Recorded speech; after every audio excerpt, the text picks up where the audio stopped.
Hey everybody, it's Bailey, Director of Innovation at Intelligentsia, and we're gonna make a matcha latte. So we're actually gonna build this directly in the ceramic, and the first thing we need to do is sift the matcha. So we're going to weigh out 4 grams of matcha here for a 12-ounce latte.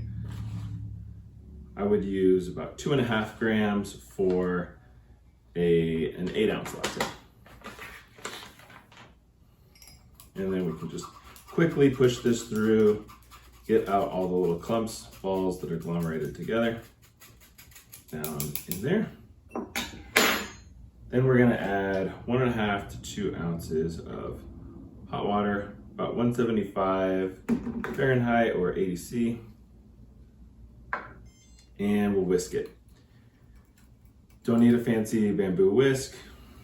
I have a pretty basic whisk here. We're gonna scrape down the sides a little bit, get in the corners, and just try to generally get your shot mixed. Nothing crazy here. And one thing you can do to prep your matcha shot for latte art is to help get rid of some of the bubbles. So if you have big ones and you have a hard surface, you can knock some of them out. You can also swirl the cup. So if you get the matcha swirling around the sides, the bubbles tend to stick and pop, and you end up with a lot less of them, and what will remain are pretty small bubbles, so that works quite well as well.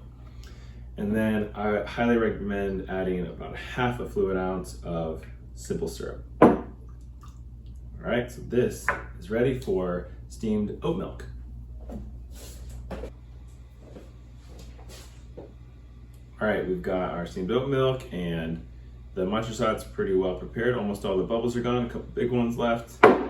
And we'll just pour something to make this look somewhat aesthetic.